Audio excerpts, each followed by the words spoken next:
These people will literally question your intelligence based on your education and then fail to define what a woman is. Just curious of your definition. If you feel like people are adults at 16. Well, people are adults at 18, but actually your brain is not fully developed until you're 25. So we should be having a conversation about whether we should even be doing these surgeries to people at 18. But certainly before 18, it's absurd. I mean, do you think that a 16-year-old can meaningfully consent to having their body parts removed? Do you? No? We do not. Yeah, we ask the questions. It's not. Can you give us a summary of your educational background? I'm just curious. You've testified as to a lot of your own research, so I'm curious for what purpose you do that and what background you have to qualify you to speak to that. Well, my background that qualifies me to speak to this is that I'm a human being with a brain and I have a soul. And so therefore I think it's a really bad idea to chemically castrate children. That is my experience. During a heated debate, Matt Walsh questions the logic of allowing minors to undergo life-altering surgeries, noting that their brains aren't fully developed until age 25. When asked about his qualifications, he responds that being a human with a conscience is enough to oppose such irreversible procedures for children. I wanted to mention this. This is an interesting story. The New York Post has this. This is the headline. Woke people are more likely to be unhappy, anxious, and depressed, a new study suggests. The article says psychological researchers in Finland have created an assessment to help measure an individual's commitment to principles of social justice and have made some surprising findings across the Finnish population, including a negative correlation between progressive ideals and levels of happiness. Their findings, published in the Scandinavian Journal of Psychology, suggest other Western nations may see similar patterns among their socially conscious citizens. Study author Askari Latinen, a senior researcher at Invest Research Flagship Center at the University of Turku, remarked that the woke discourse has since worked its way into Finnish discourse, so on and so forth. We don't really care about that.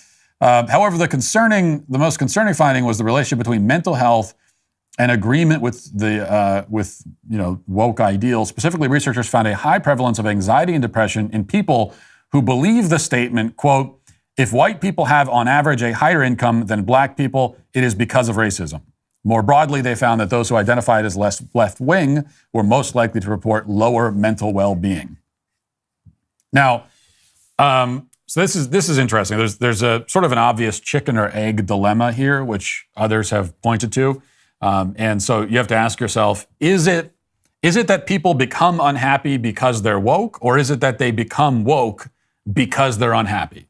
And that's a fascinating question that would impact our analysis of the findings. But even without having that sorted out, I think we can say a few things here, because really the answer is both. It's both the chicken and the egg. Wokeness attracts unhappy people, and it also makes people unhappy, and then it also makes unhappy people unhappier. So that's kind of that's the way the cycle works. And with that in mind, Matt Walsh discusses a study linking wokeness with unhappiness, anxiety, and depression. He argues that the ideology strips people of their sense of agency, leaving them feeling helpless and resentful, which leads to further unhappiness. Why does it do this? And there are myriad reasons. We're told there's a lot of depression and anxiety in people who agree with the statement that white people have a higher income on average because of racism. Well, why would that be the case? Well, because these ideas destroy agency. They take away your willpower, your free will, your ability to choose your own path in life.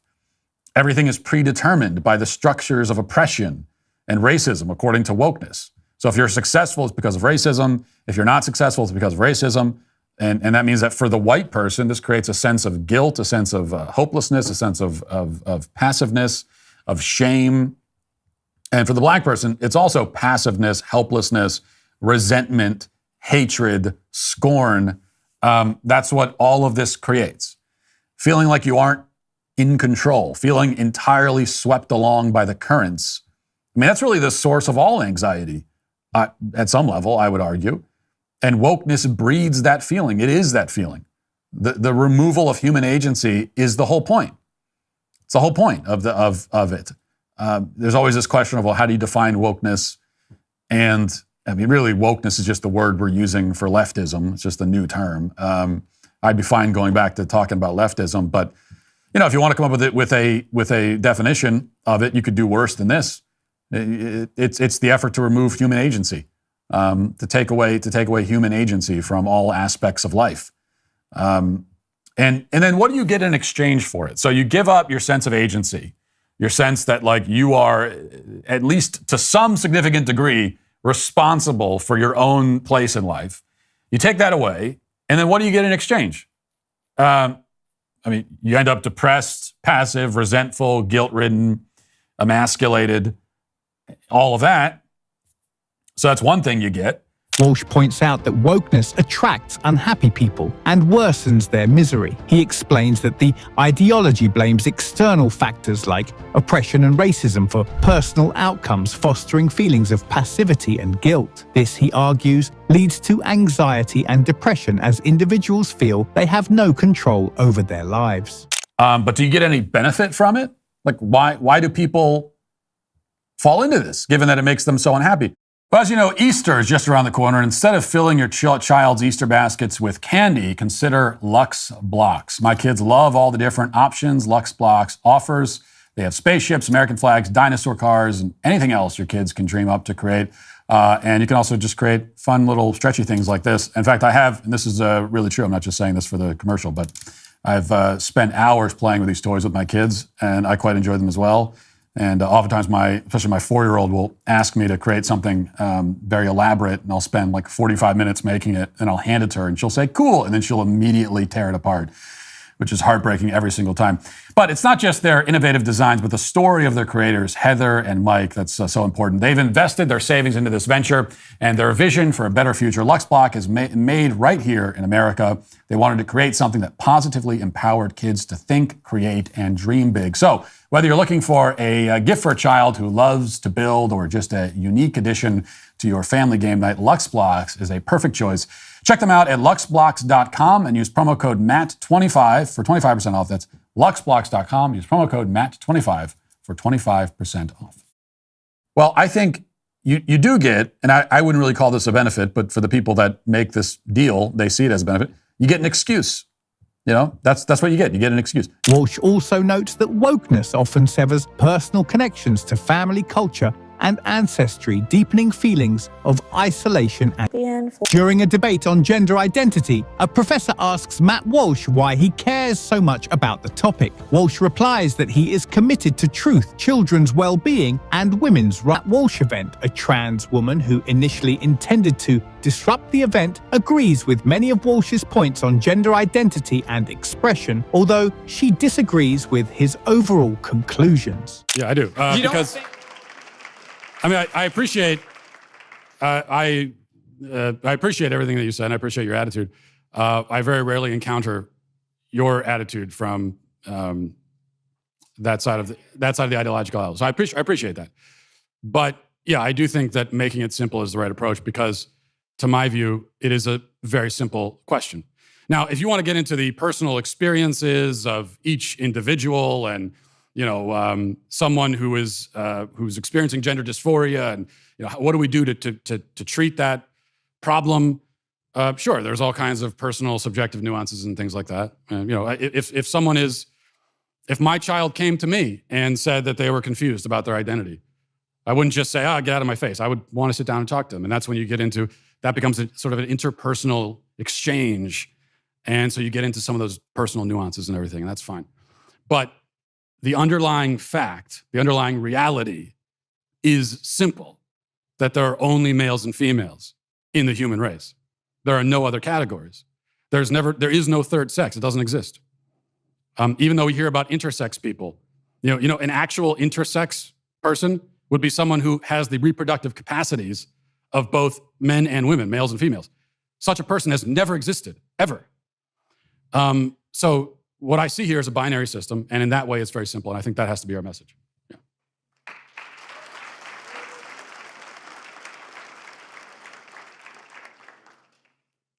I would still even say, respective to that even if from your standpoint, there's only this binary, there's two.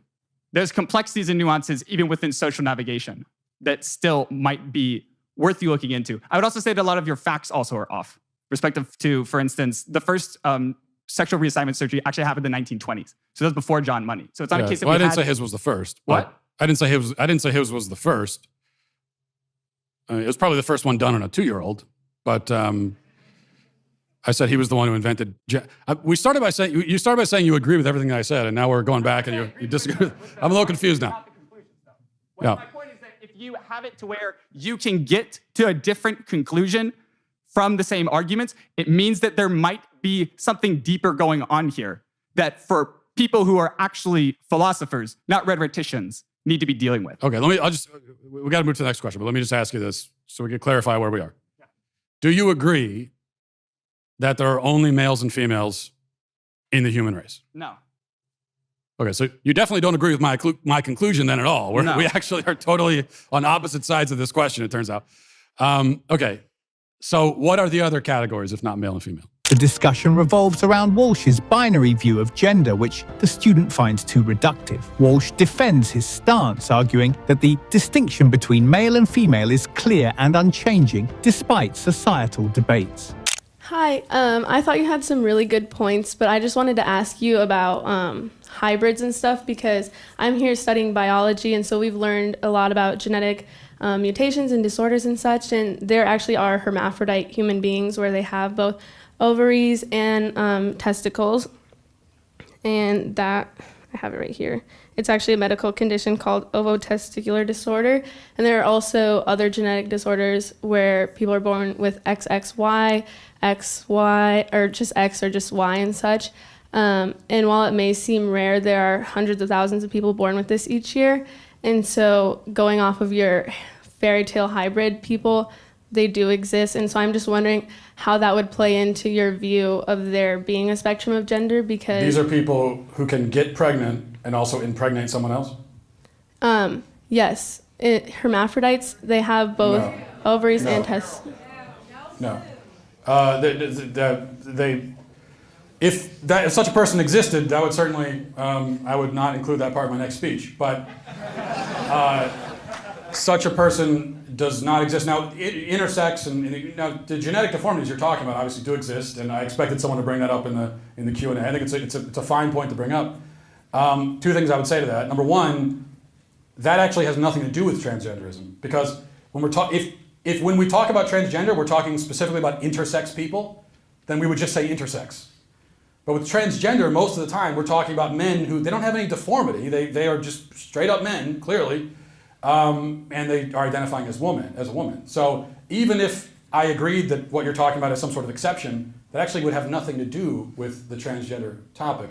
But I don't think it is an exception because, as I said, I think a true a true resident of the middle circle of the Venn diagram would be someone who has the reproductive capabilities of both genders. And no one like that exists. I mean, not to be crude, but there isn't anyone who can get themselves pregnant, right? And that doesn't exist in the human kingdom anyway. So I think what you're talking about there are people who have deformities, and so in their case, it would be more difficult than usual to determine what their actual biological sex is, because the usual indicators aren't there or aren't as obvious. But that doesn't mean that they don't have a biological sex. It's just not as clear. Matt Walsh responds to a biology student's claim about hermaphrodites and intersex individuals, stating that while these conditions are real, they don't support the idea of a gender spectrum. He asserts that intersex conditions are biological deformities and should not be conflated with transgenderism, which involves individuals without such conditions identifying as the opposite gender. Well, the world rejoiced yesterday when candy maker Mars Incorporated announced that it would be rebranding M&Ms to make them more inclusive and progressive for the year 2022 as part of their, quote, global commitment to creating a world where everyone feels they belong and society is inclusive. This is one of the final pieces necessary to usher in an age of harmony and tranquility. Now all we need is for the patriarchal, gender essentialist Mike and Ikes and the violent and triggering pop rocks to finally evolve as well. We are on the cusp of utopia. So close I can taste it. Tastes sweet and has 35 grams of sugar per serving.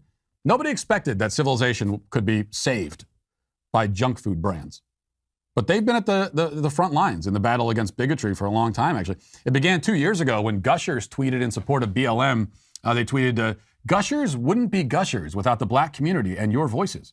We're working with Fruit by the Foot on creating space to amplify that. We see you. We stand with you. Prior to this statement, most people had never thought about the intersectional relationship between fruit snacks and racial justice, but the dream team of Fruit by the Foot and Gushers changed all of that. Junk food brands have been leading the charge ever since, and brands in general have remained at the forefront in the struggle for tolerance and equality. We talked yesterday about Audi's ad promoting gender-sensitive language. Every day, another brand steps up. The brands are our guiding light. The brands will show us the way. The brands will save us, or so we hope. But sadly, as I read more about M&M's alleged efforts to promote inclusion and diversity, I found myself unsatisfied. Come to think of it, we even need to ask some questions about Gushers. Whatever happened to the space that it was supposed to make to amplify black voices? That was 2 years ago. I have not heard any black voice amplified by a fruit snack in the 2 years since. I've seen black people buy fruit snacks. I've seen them eat fruit snacks. I haven't seen the fruit snack. Matt Walsh sarcastically critiques the recent rebranding of M&M's, mocking their efforts to be more inclusive and progressive. Do anything for them, though. The fruit snack just sits there passively, waiting to be consumed. Its silence is deafening. Its silence is violence. What about M&M's? Well, the VP of the company appeared on the website Cheddar News, where all important news is reported, to talk about the brand's mission and vision for the year ahead. Here she is explaining how M&M's, she hopes, will spark a movement and change the world. M&M's is on a mission to create a world where everyone feels they belong. We're wanting to start a movement to remind everyone that despite our differences, we have an incredibly powerful thing in common as a community, which is the power of fun. It's actually a reaffirmation, a concrete commitment to what we've always believed as a brand, that the power of fun is the most important way that we can help people feel included and increase that sense of belonging. And as you mentioned, as a reflection of that, you're going to see our brand evolve in its look and feel to reflect a dynamic and progressive world that we're living in. Sounds promising. There's nothing lofty about a brand of candy promising to fundamentally change and reshape society. In fact, historians agree that a great number of the major revolutions in human history have been sparked by different types of candies. The Reese's Revolution of 1645 is just one example. But let's listen to their actual plan. Because here's where things go off the rails a little bit, I think. How will M&M's be more inclusive exactly? Listen. So as an iconic brand that's been around for actually over 80 years, it's really important that we're evolving over time as well. And one of the most powerful ways we can do that is through our beloved characters. You'll see them as we've done a deep look at them both inside as well as out in terms of reflecting new looks, personalities, and backstories. For example, Green, you'll see her better reflect empowerment and confidence and be known for more than just her shoes. You're going to see Green and Brown together being a supporting force for women who are throwing shine and not shade.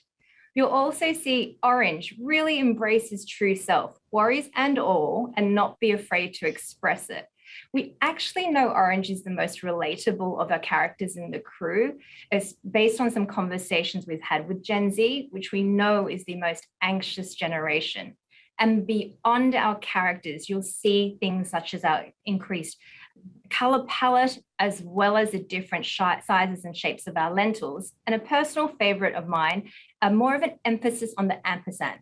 It's a distinctive element of the M&M's logo that connects the two M's together. And it's really a signal of our belief as a brand that we are better together. Wow. Look, there's no question that women across the country will be uplifted and empowered by the green and brown M&M.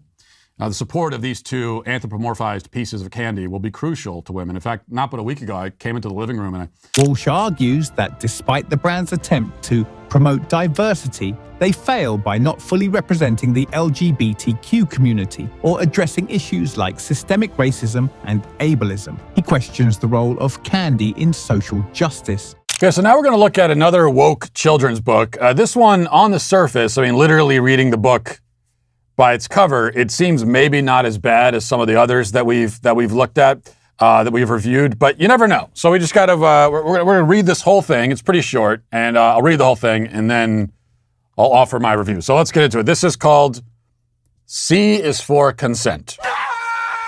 And this is, it says ages, this is for ages 0 and plus. So if you have a 0 4-year-old child, they could read this and up from there. I mean, it's a board book. It's short, so this is really for kids, probably 2, 3, 4, 5 years old. All right. It says it's time for a party with family and friends, and you see, of course, there we've got the interracial gay couple. We've got the interracial disabled couple. Well, one member of the couple's disabled. You got to get all the representation there. And I don't see any furries. I don't see anyone who's apparently transsexual or even transgender or pansexual. So that's a problem, but we'll keep going. Grandma wants a hug, but Finn isn't in the mood. That's okay, says Dad. You don't have to give hugs if you don't want to. Grandpa leans down to kiss Finn. Mom says, please ask for consent first.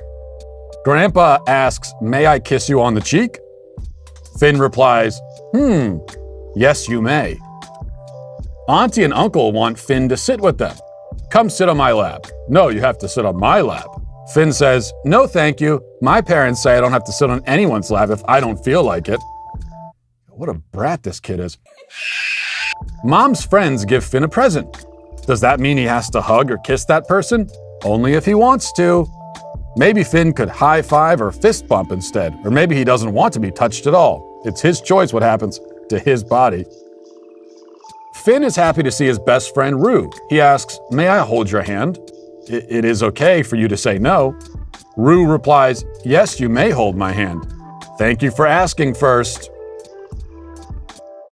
And that's it. That's the end of the whole story. Okay. Then there are discussion questions at the end, which we won't get into. Well, so that actually is, somewhat surprisingly, this is the worst one yet, I think. This somehow manages to be more disturbing than, books that are pushing transgenderism and bisexuality and all that kind of stuff. Those books are bad too, but don't get me wrong. But this one disturbs me on a deeper level. So let's count the ways. To begin with, before we get to the major problems here, this kid is awful. I mean, this is what happens when you have permissive hippie parents. I can't imagine if I was a little kid, if I was like 6 years old and my grandmother came to visit and said, hey, give me a hug. And I said, nah, I don't feel like it, Granny.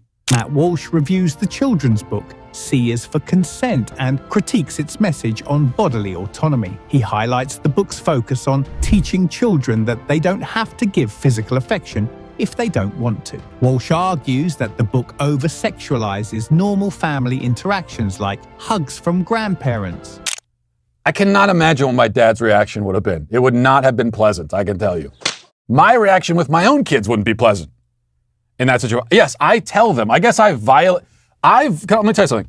I violate my kids' consent all the time in the sense that I force them to do things they don't want to do. Sit down and study! That's much of the day, in fact, involves them doing things that it's not their idea to do those things. They don't really want to do those things.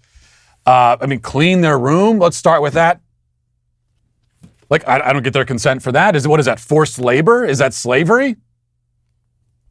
My kids know that when a family member comes over to visit, you go and give them a hug. It's not an option. It's not a choice. You are required to do that. Well, don't look at me like I'm frickin' Frankenstein. Give your father a hug. Because that's polite.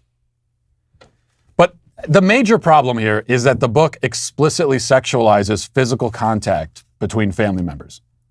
I mean, this author who is it? Eleanor Morrison. He, his, her, whoever's, they're taking their own, I don't want to misgender them. Whoever it is, they're taking their own complex and projecting it onto everyone else. I don't know what's going on with you, that you view a hug from an aunt or a grandfather as potentially sexual in nature, but it's something you should be talking to a therapist about. You don't write it into a children's book, for God's sake. And this is what you get from the left, right? They grew up on a diet of Freud, whether they know it or not, and now they see everything in sexual terms. Everything is sexual. They're incapable of conceptualizing any human interaction that might occur outside of a sexual framework. Everything for them is sexual or potentially sexual, and they're weirdos, in other words, to summarize. Losers, in other words. I mean, let's take the family dynamic out of it for a second, just for a moment, because I don't want to dwell on that. It's too disturbing.